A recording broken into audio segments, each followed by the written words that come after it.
Welcome to our channel. Today Bible verse in Tamil.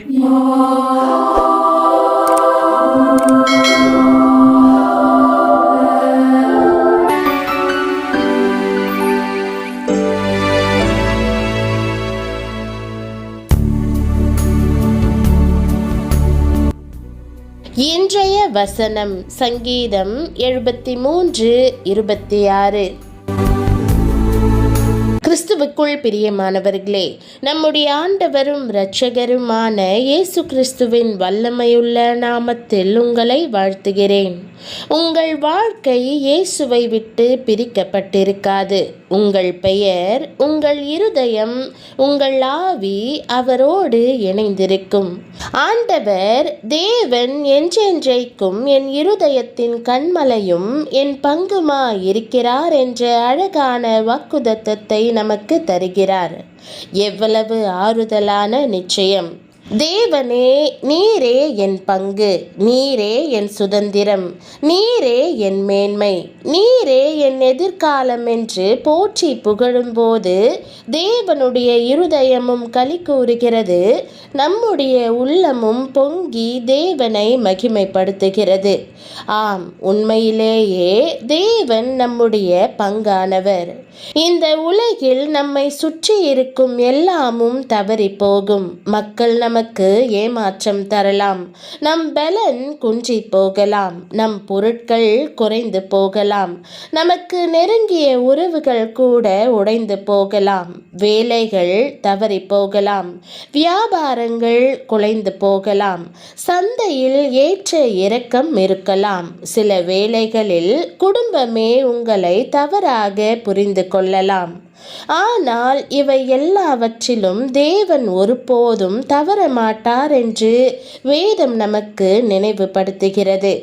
ஆண்டவர் உங்கள் பங்காகும் போது அவரே உங்களுக்கு பலனாகவும் கேடகமாகவும் நித்திய நம்பிக்கையாகவும் மாறுகிறார். சங்கீதக்காரன் கர்த்தரின் சுதந்திரமும் என் பங்குமானவர் என்று கூறுகிறான். இதற்கு தேவனே உங்கள் சமாதானமும் வேண்டியவற்றை அருளுகிறவரும் உங்கள் திட நம்பிக்கையும் உங்கள் எதிர்காலமுமாய் இருக்கிறார் என்று பொருள். நாம் ஆண்டவரோடு சேரும்போது அவருடைய பலனை நம் ஆவியில் பெறுகிறோம். வேதம் கர்த்தரோடு இசைந்திருக்கிறவனும் அவருடனே ஒரே ஆவியாயிருக்கிறான் என்று கூறுகிறது. உங்கள் வாழ்க்கை இயேசுவை விட்டு பிரிக்கப்பட்டிருக்காது. உங்கள் பெயர், உங்கள் இருதயம், உங்கள் ஆவி அவரோடு இணைந்திருக்கும். ஆகவே நீங்கள் கர்த்தரின் இருதயத்தின் பலனானவர் என்று தைரியமாக சொல்லலாம். உங்கள் மாம்சம் பலவீனமானாலும் உங்கள் ஆவி உறுதியாயிருக்கும். ஆகவே அது ஜீவனின் நித்திய ஆதாரத்துடன் இணைக்கப்பட்டிருக்கும்.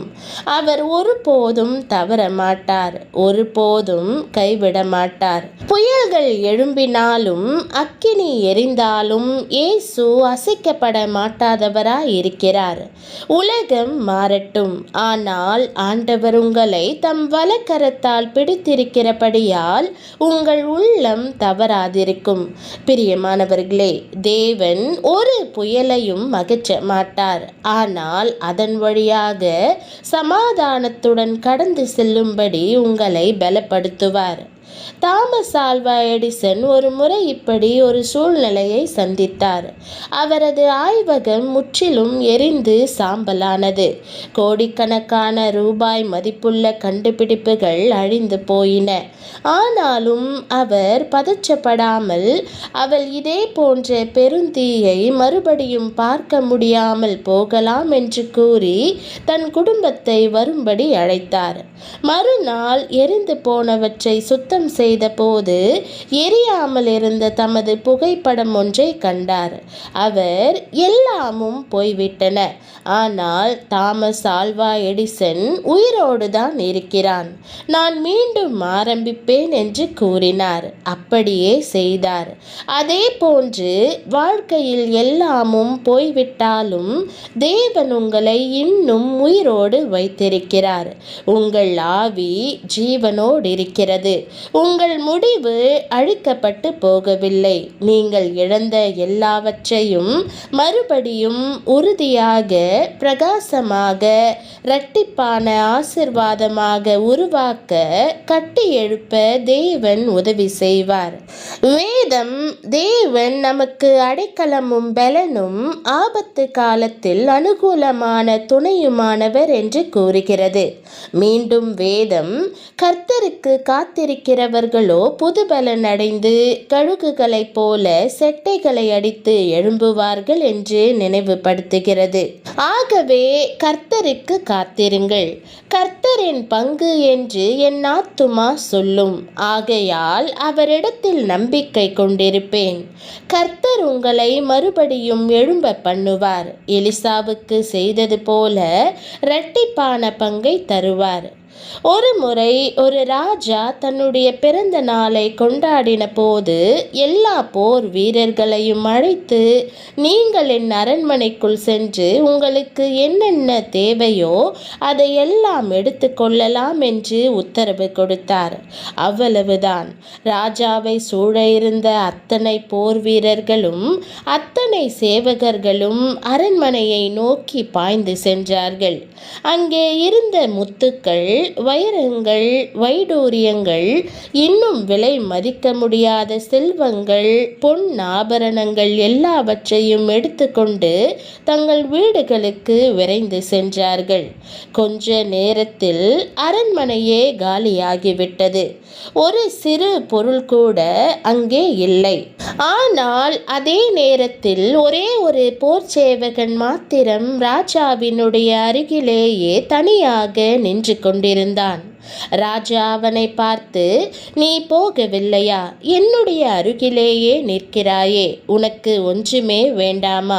அரண்மனையில் உனக்கு தேவையானதை நீ எடுத்திருக்கலாமே என்று கேட்டார். அதற்கு அந்த போர்ச்சேவகன் தாழ்மையோடு கூட அந்த ராஜாவின் பாதத்தில் விழுந்து பணிந்து, ராஜாவே, எல்லாரும் உம்மை விட்டு ஓடினார்கள், ஆனால் உம்மை விட்டு பிரிய எனக்கு மனமில்லை. நீரே என்னுடைய பங்கும் சுதந்திரமுமா இருக்கிறீர். உம்மை பாதுகாக்க வேண்டிய கடமை என் கைகளில் இருக்கிறது. இந்த உலகத்தில் உள்ள பொன், பொருள், வெள்ளி எல்லாம் காலத்தினால் அழிந்துவிடக்கூடும். ஆனால் நான் என் ராஜாவின் மேல் வைத்திருக்கிற அன்போ என்றென்றும் அழியாதது. ராஜாவுக்கு செய்ய வேண்டிய கடமையை நான் செய்ய வேண்டும் அல்லவா என்று சொன்னபோது ராஜாவின் உள்ளம் அப்படியே உருகினது. அந்த போர் வீரனை கட்டி அணைத்து அவனை தன் தேசத்திலே பெரிய மந்திரியாக உயர்த்தினான். நாமும் கூட ராஜாதி ராஜாவாகிய நம் ஆத்தும நேசரை பார்த்து, என் தேவனே, நீரே என் பங்கானவர், நீரே என் சுதந்திரமானவர் என்று சொல்வோமா? தாவீது தன் முழு நேசத்தையும் கர்த்தர் பேரில் வைத்து, கர்த்தாவே, நீரே என் பங்கு, நான் உமது வசனங்களை கை கொள்ளுவேன் என்றேன். வேதத்தில் உள்ள பரிசுத்தவான்கள் எல்லாரும் கர்த்தர் மேல் அன்பு வைத்து அவரையே அவர்களுடைய பங்காக தெரிந்து கொண்டார்கள். எரேமியா அவருக்கு ஒரு புது பெயரை சூட்டினார். யாக்கோபின் பங்காயிருக்கிறவர் என்பதாகும். அவர் எழுதுகிறார், யாக்கோபின் பங்காயிருக்கிறவர் அவைகளைப் போல் அல்ல, அவர் சர்வத்தையும் உருவாக்கினவர். இஸ்ரவேல் அவருடைய சுதந்திரமான கோத்திரம். சேனைகளின் கர்த்தர் என்பது அவருடைய நாமம். பிரியமானவர்களே, தேவனை நீங்கள் உங்கள் பங்காய் பெற்றிருந்தால் நீங்கள் பாக்கியவான்கள். மரியாள் தன்னை விட்டு எடுபடாத நல்ல பங்கை தெரிந்து கொண்டதைப் போல கிறிஸ்துவையே உங்கள் பங்காக தெரிந்து கொள்வீர்களாக.